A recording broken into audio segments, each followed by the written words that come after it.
everyone. Welcome back to Fandom from Afar. We are back, and we are at the end of 2024 already.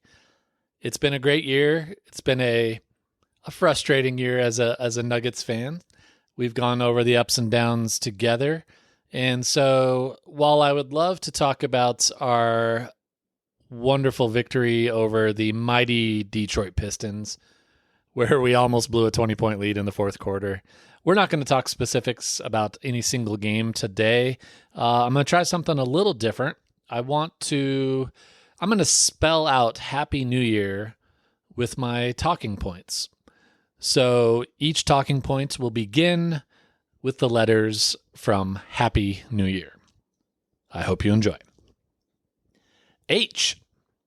H is for health. Health has been a big part of the Nuggets' struggles this year. Beginning in the playoffs last year when Jamal could never quite get healthy, and that obviously impacted the entire team not being able to get past the Timberwolves. We've gone over that a million times, so we won't dive too deep into that. But it has continued this year, not only with Jamal having his little nagging injuries. If I'm counting correctly, I think he has had a calf issue, a knee issue, an ankle issue, plantar fasciitis, and just pretty much Jamal being Jamal and just no specific injury stated, just him looking like he's running with concrete shoes on. So that's fun. It actually started before the season for us. Deron Holmes, who we were so excited about getting in the first round. It was the worst kept secret in the NBA that we wanted him.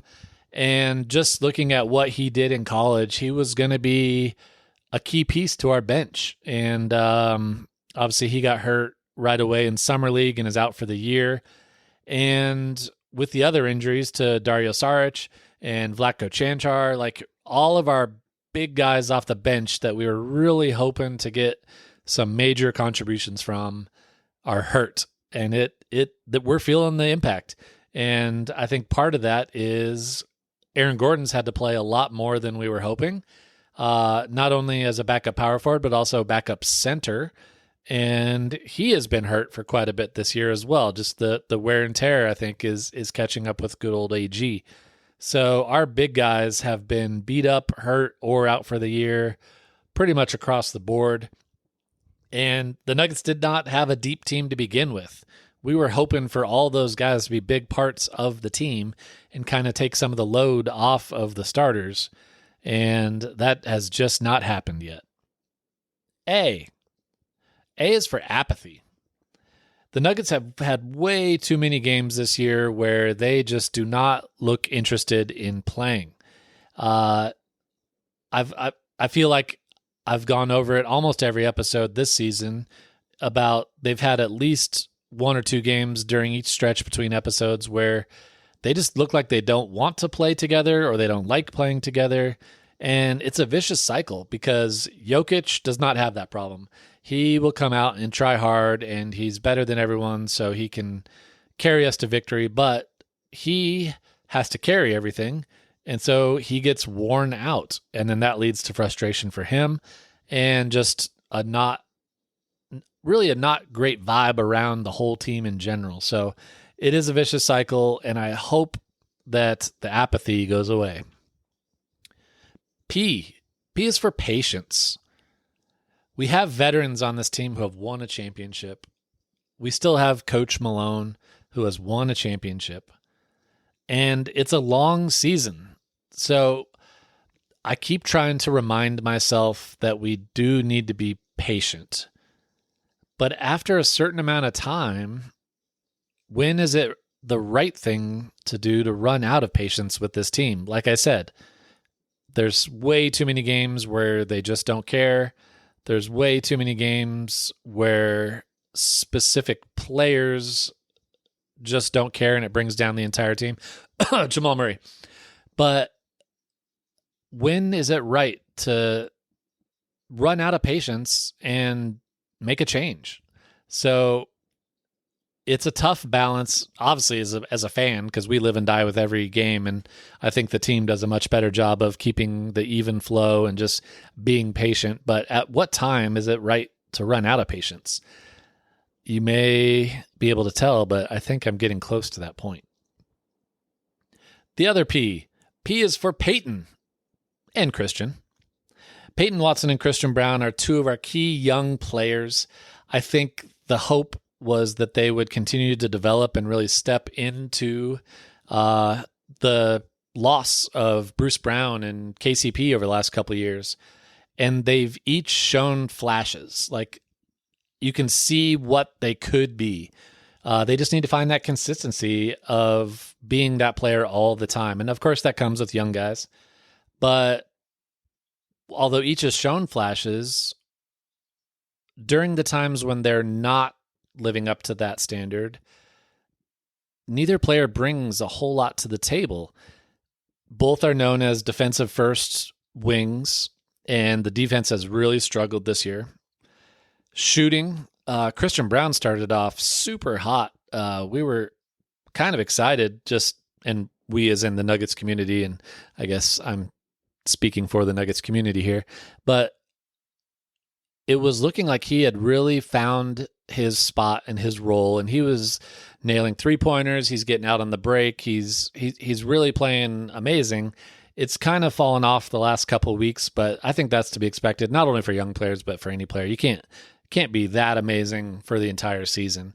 Peyton looked great when Aaron Gordon was hurt and Peyton was playing with the starters, because obviously anyone looks great next to Jokic.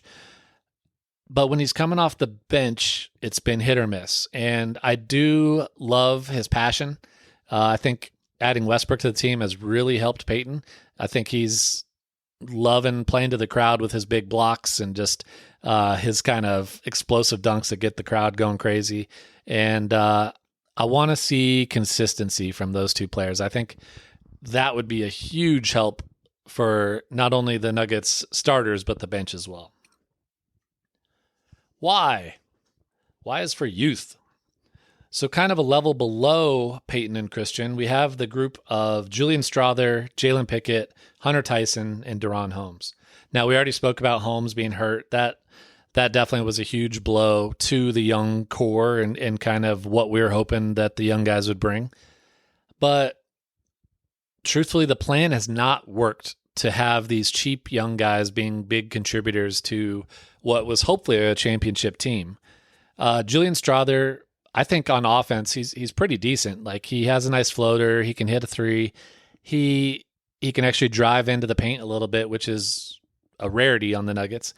But on defense, he's just so bad. And I know kind of the learning where you need to be and anticipating where you need to be will come with experience. But right now, it's really hurting the Nuggets because while he can score on offense, he gives up just as much, if not more, on defense. And teams have learned this, and they really target him whenever he's in the game. Jalen Pickett, I thought he was a lost cause. He does well in the G League, but he just kind of sits at the end of the Nuggets bench, and I really thought there was no hope for Pickett. But then he had a few games last week where he actually looked decent and brought some positive play to the Nuggets bench. And even Coach Malone called him out and said that Pickett didn't get a fair shot last year and that he's looking forward to seeing what he can bring this year. And so, of course, Pickett has not played since Coach Malone said that. So I don't know. I think Coach Malone really tries to teach these guys lessons, and maybe Pickett has pushed through and is no longer in the coach's doghouse, but it's just strange that ever since he had those two good games and Coach Malone praised him, that Pickett hasn't played. And so I don't know. It's strange. I almost wonder if the Nuggets are trying to sell high and say, hey, look, other teams, he really can play. Look how good he is. And now they don't want to put other film out there of him coming back down to earth or something. But just a strange situation there. Hunter Tyson, he's pure energy. Like, I kind of love him because he tries so hard and he's just kind of running around out there like a golden lab or something like that. But he was supposed to be a shooter. in summer league, last year he really showed kind of like what he could do. He was scoring all over the place. He looked like one of the best players in summer league, and it just hasn't translated to the actual NBA. I love his effort. I love it. He's diving all over the place. He's fighting for rebounds, and again, that's a rarity on the Nuggets. And if he can just find his shot, I think he could be a valuable member of the bench. And so hopefully with more playing time, he can take that next step. In is for non-shooters. The Nuggets do not have what you would call a modern roster. Most teams in the NBA are just launching threes at a historic pace. And the Nuggets do not do that. They rank dead last in three-point attempts out of the whole league. And truthfully, I don't blame them with the way the roster is constructed. Now, I will say our offense is actually amazing. Like the numbers that we put up are fantastic. Our defense struggles, which is why our record is not fantastic. But our offense is actually quite amazing. And obviously that has a lot to do with Jokic and how we've built around Jokic. But there are some nights where we just lose the math game. We will be super efficient and hit all of our mid-range and layups that we get in our offense because that's what we do. But the other team is just hitting so many threes, we can't keep up. We lose by 10, we lose by 20, and it's not that our offense did poorly. It's just that, breaking news, three points is more than 2. And it adds up when another team is on fire. And the fact that our defense is really struggling, giving up just open 3 after open 3, makes it even easier for these teams to pull away from us. And so it's going to be really interesting to see if we try to make any adjustments at the trade deadline or even during the offseason. Just because of how other teams are built, they don't need to be nearly as efficient as the Nuggets are, and they're winning the math game. And it's really going to be an interesting like zig or zag moment to see if the Nuggets try to do what the others are doing, or if we just try and improve our defense to stop what they're doing and we keep doing what we're doing. So non-shooters, we got them. E is for energy. Now this kind of goes back to one of the first points of apathy, but it really is a key factor to this whole season. And not to pile on, but Jamal is the main culprit. He is so hit or miss. It's so frustrating. Russell Westbrook is the exact opposite. He gives 100% energy every single night. And just the more games we play, the more evident it is how important Jamal's energy is. I mentioned that we beat the Pistons last night, and I thought Jamal had great energy. He's had games where he puts in that energy, and he scored 30-something points last night, and the Nuggets are great. And if only we could get that. I'm not even asking for it every night. If I could just have it most nights, that would be just amazing because that's what the team needs. But even after the game last night, Jamal was very frustrated with the reporters saying that there's been talk about how he hasn't been the Jamal that we need and the energy that we need. And he just pushes back on that. And it just makes me think that he doesn't think that what he does is wrong. And he even compared it. He's like, this is what we do every year. This is what I do every year. And he just doesn't see that there's anything wrong with that. And it compounds on everybody else to have to pick up the slack every year for the first couple months of the season while he works himself into shape. And it's just so frustrating. I wish Jamal would bring the energy like that every night. W is for Westbrook. Like I mentioned in the last section, Westbrook brings the energy, so he gets his own section. Russ, he's older than I think 98% of the players in the league, yet he is faster and flying around almost than anybody. Last night was such a good example. His energy brought the crowd to life. He had a little stretch in there where he was stealing the ball. He was getting in Isaiah Stewart's face, like he was pumping up the crowd. It was exactly what we hoped for. He's gone above and beyond what we hoped for when we signed him to a minimum contract. And truthfully, the Nuggets look better when he's in there. The stats, Jamal's obviously missed some games, and the Nuggets, I think, are 6-1 when Russell Westbrook starts. Obviously, he's had bad games. Like that's anybody, but really Westbrook has had that throughout his career. But 6-1, the energy looks better. The team looks motivated. It's really frustrating because you would hope that he would just bring that to the bench and Jamal would bring that to the starters. But Westbrook has been incredible. I love him. I hope he stays on our team until he retires, which with the shape he's in, that could be when he's like 50 years old. And I love him so much. So Westbrook is our W. Why? Why is for YOLO? Yes, I'm an old man that just said YOLO because I really wanted to say Jokic, but that just doesn't roll off the tongue as well. And Jokic stands for you only get one Jokic. In regards to the other talking points, how do we balance patience with urgency when we have one of the greatest players of all time on our team and what we're doing is just not working? Is it just a matter of the young guys need more playing time to work out some of their weaknesses? Is it that the veteran team is just kind of taking it easy during the regular season and they're going to turn it on in the playoffs? Or is it that we need to make a change and these players are not the right fit and we cannot waste any more years of Jokic's prime?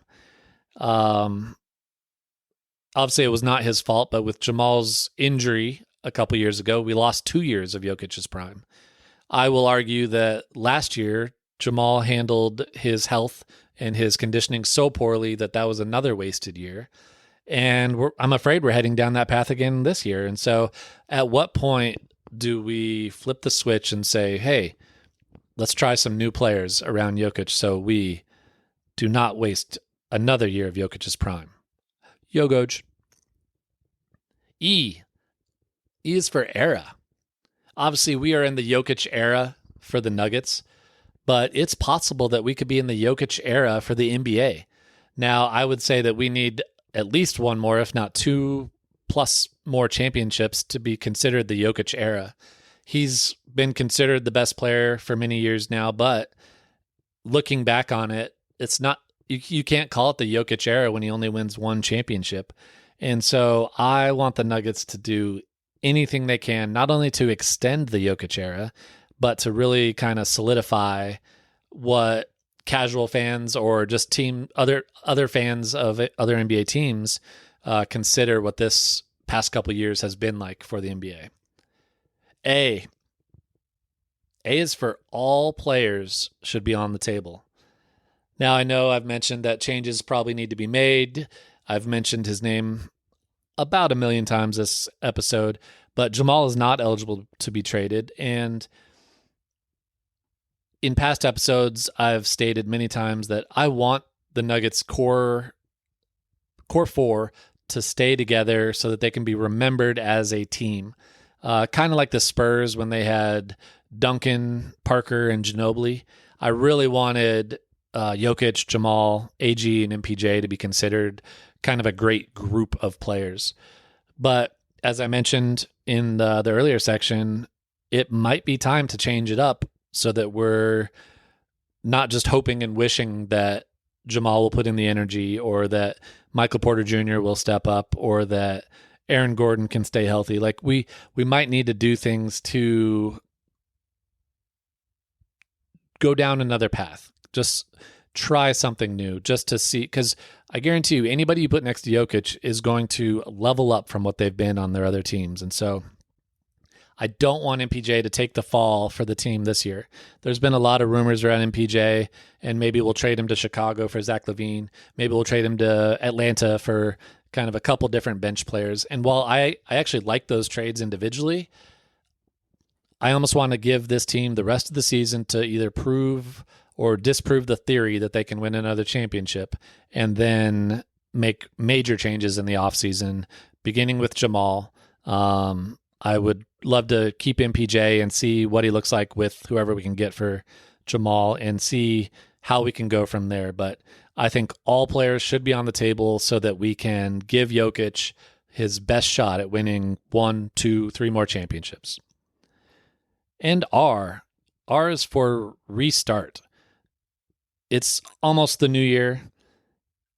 It's time for a new mindset. The Nuggets need a restart.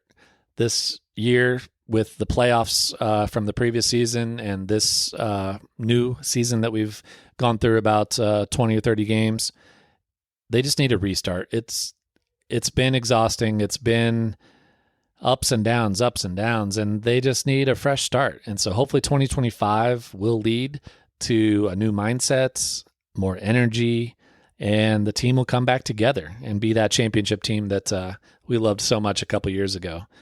But for us, fandom from afar, it's been a great 2024, and I am absolutely looking forward to 2025. Happy New Year, everyone.